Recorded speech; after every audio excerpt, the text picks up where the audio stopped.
This year marked a big transition in the church. We lost Pope Francis and we welcomed Pope Leo XIV, the first American pope. Today, we'll look back on Pope Francis's legacy and talk about the impact that Pope Leo has had already on the church, now on Finding Communion.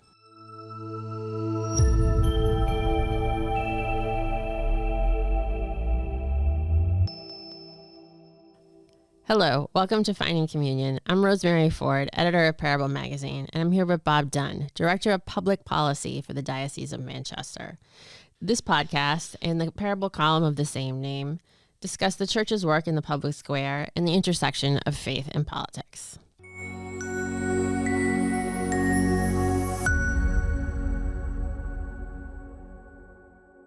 So today we're going to talk about the legacy of Pope Francis, and let's start with him. How prolific was he with his teaching? Massively prolific. I would encourage everyone who wants to know what Pope Francis thought, not to go by what they assume or what is rumored, but to go by what he actually wrote and said. Mm-hmm. And all of that is available online. We can provide a link to the Vatican website. Check out our show notes.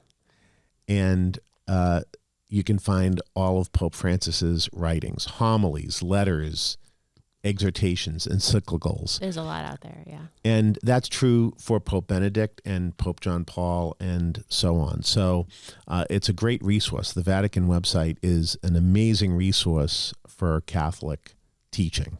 Back in the issue of Parable that came out in the wake of the death of Pope Francis, we decided to do a retrospective, and the Finding Communion column for that issue included 4 quotes that I picked out as being the quotes that really, to me, epitomized Pope Francis's theology of the interaction between the church and the political world. Mm-hmm. So if I can, I'd just like to touch briefly on those 4. Yeah. The first one comes from the Pope's first major document, the apostolic exhortation, The Joy of the Gospel. And in that, Pope Francis said, "By preaching Jesus Christ, who is himself peace, the new evangelization calls on every baptized person to be a peacemaker and a credible witness to a reconciled life." This idea of Catholics as credible witnesses is at the center of Pope Francis's theology, I would argue. And it was also so for Pope Benedict, because we see Pope Benedict talking about convincing witnesses. But the main thing is the idea that we have to be witnesses to the wider world, but not just witnesses, we have to be credible. Yeah. So that the way that we live is consistent with what it is that we're saying and consistent with the gospel. We're not going to convince anybody of the lordship of Jesus Christ and the love of God that has been shown to us if we don't act in a credible way. Mm-hmm. I chose this quote also because when we put together our principles for voting as people of the Eucharist, the first of the principles calls us to be credible witnesses within the world of politics. Yeah. So credibility is something we always have to keep in mind. It has to guide what it is that we do. The second quote comes also from The Joy of the Gospel. And there, Pope Francis said that politics, though often denigrated, remains a lofty vocation and one of the highest forms of charity inasmuch as it seeks the common good. And I know I've said this on previous episodes of this podcast, but this is an unbelievably countercultural statement. Oh, absolutely. The idea that politics and charity are intimately connected is something that nobody thinks is the case today, but it is what we're called to do as Catholics in the public square. Our job is to bring politics and charity back together again, so that folks understand that for us, participation in the political process and in the political world is about service. It's about love. The third quote comes from Pope Francis's encyclical letter Fratelli Tutti. Pope Francis said there that the decision to include or exclude those lying wounded along the roadside can serve as a criterion for judging every economic, political, social, and religious project. Each day, we have to decide whether to be good Samaritans or indifferent bystanders. The parable of the Good Samaritan is something that Pope Francis emphasized, especially in the later years of his pontificate. And we've already seen Pope Leo talking about the parable of the Good Samaritan quite a bit. This question that was posed in the parable. Remember, when Jesus tells the parable of the Good Samaritan, he does that in response to a question that comes from a scholar of the law. And Jesus asks the scholar, which one of these people was neighbor to the man that was wounded by the side of the road? And the scholar of the law answers, well, the one who showed him mercy. And Jesus says, go and do likewise. Go and do likewise is our political platform as Catholics. We have to choose to be good citizens by being good Samaritans. Yeah.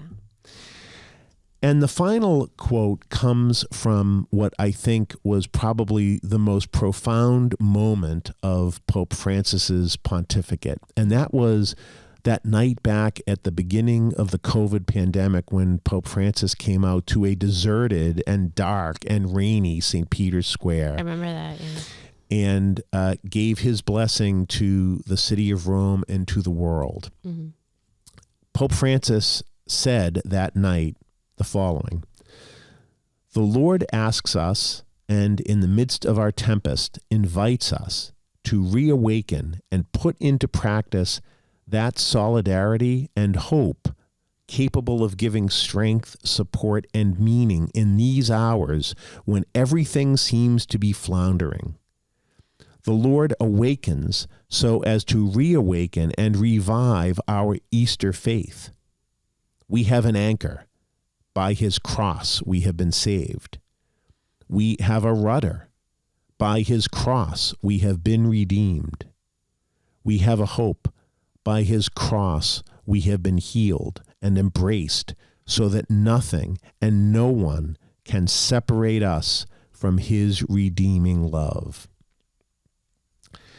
That single paragraph contains, to me, Pope Francis's entire theology of politics and political engagement in a nutshell, because he touches on themes of solidarity and hope.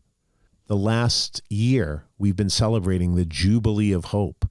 Pope Francis declared that Jubilee and died in the year of that Jubilee. We're called to be bringers of hope.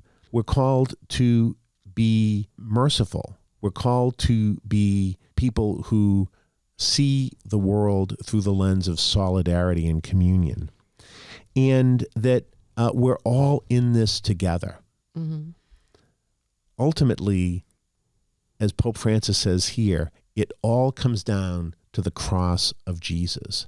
That in the cross, we are shown the love of God, and that is the basis for everything else that we do. So Pope Francis's ministry began in St. Peter's Square. It had its highlight, I would say, in St. Peter's Square. And of course, it ended because his final public appearance was in St. Peter's Square on Easter Sunday. Yeah. With his blessing to the people of the world. And that was an appropriate place to end this really amazing pontificate. Mm-hmm. And do you see a continuity with Pope Francis's teachings and the popes who came before him? Absolutely. Ignore all the things that you hear said or that you read on social media. There's indisputable continuity between Pope Francis and Pope Benedict, and between Pope Benedict and Pope John Paul before him. Mm-hmm. So even though here we have three very different men from very different upbringings and cultural backgrounds, all of them are saying essentially the same things, perhaps in different languages, different approaches, but the themes that Pope Francis would really emphasize, things like care for the poor, care for creation. Those were things which come from the gospel, but they also were things that Pope Benedict, for instance, had emphasized. We think of Pope Francis as being the Pope of creation. Yeah. He issued Laudato Si about care for our common earth. But Pope Benedict, in his apostolic exhortation on the Eucharist, the sacrament of charity, had tied care for creation in with what we're called to do by the Eucharist. So when Pope Francis was emphasizing the importance of care for creation, he was echoing what Pope Benedict had said before him. And I could give all sorts of other examples of that sort of thing. Yeah, that's interesting. Because you're right. They did seem like such different men, all of those popes, but yet, they spoke with one voice. It's almost miraculous when you think about it. What about Pope Leo? He's been at the job per se for 6 months now. Where do things stand with him, and what do we know so far? Well, the first thing that we knew about Pope Leo, aside from the fact that he is a White Sox fan, is that can be forgiven. We can forgive him for that. Is the fact that he chose the name Leo. When a pope chooses his name, he's sending a message. Pope Francis, as we know, chose Francis because he was inspired by one of the cardinals who asked him to remember the poor. And so Pope Francis at that moment realized that he was called to take the name Francis to evoke the example of Saint Francis of Assisi. Mm-hmm. Pope Leo chose the name Leo as an obvious tip of the cap to Pope Leo XIII, who died in 1903 and who was the Pope of Catholic social teaching. Now, in earlier versions of this broadcast, we've talked about Catholic social teaching, and it's the body of teaching that has arisen over the last 150 or so years, which looks at how we implement the gospel in modern life. And what is uniformly seen as the first document of Catholic social teaching, recognizing that teaching goes back 2,000 years, but its kind of collection as a corpus of teachings began with Pope Leo's encyclical Rerum Novarum, of new things, or of revolutions, as it might be translated. And Pope Leo was trying to grapple with the Industrial Revolution and with the impact of this massive change in European culture, which had, within only a few decades, had changed from an almost entirely agrarian rural culture into a highly industrialized urban culture. And what are we going to do? How is the church going to deal with this massive upheaval in the way that life was? And the key thing about Rerum Novarum was that Pope Leo decided, yes, the church is going to weigh in on this. We're going to try to engage in a dialogue with the modern world. And the church is going to take the side of the workers and the lowly. Mm-hmm. So that opened the door to all of the interventions that popes have made in the ensuing decades, and which the church as a whole made in the Second Vatican Council. Pope Leo, I think, was sending the message that he was also going to be bringing Catholic social teaching to the fore, especially in dealing with the new things that are facing us now, things like artificial intelligence, things like this idea that technocracy can solve everything. Pope Leo is going to undoubtedly be focused on human dignity and on the poor. And now we actually have even greater proof of that, because just recently Pope Leo issued his first major document, which was an apostolic exhortation called Dilexi Te, I have loved you. And in that document, Pope Leo says that love for the poor is the evangelical hallmark of a church that is faithful to the heart of God. Mm-hmm. That is the statement that is going to undoubtedly be the hallmark of Pope Leo's pontificate.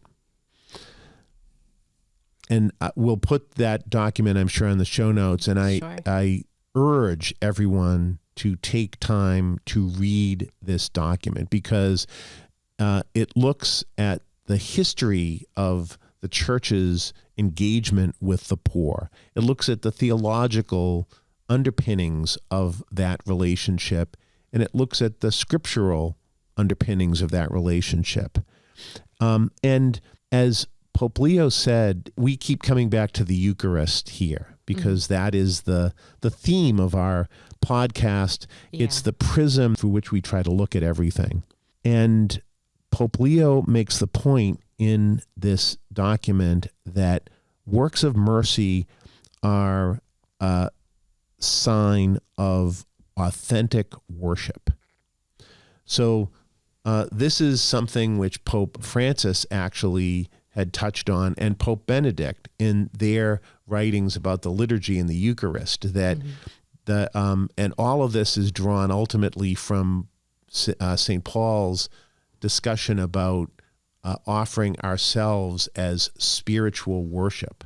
The only way that we're able to actually be authentic Catholics, the only way that we're going to be authentic worshipers, the only way that we're going to be people who are truly reverent in our worship is by carrying the Eucharist out into the world and by doing what Jesus did. Mm-hmm. So if mercy is not one of our hallmarks, then we're not authentic worshipers. That's the point that Pope Benedict, Pope Francis, and now Pope Leo have made. So what are your expectations going forward of Pope Leo? What do you think we'll see from him in the future, both near and far? One of the things that the pontificates of the last several decades have shown us is that anything might happen, right? where I think the popes understand that we're called to be transformational. Mm-hmm. The Eucharist calls us to transform the world.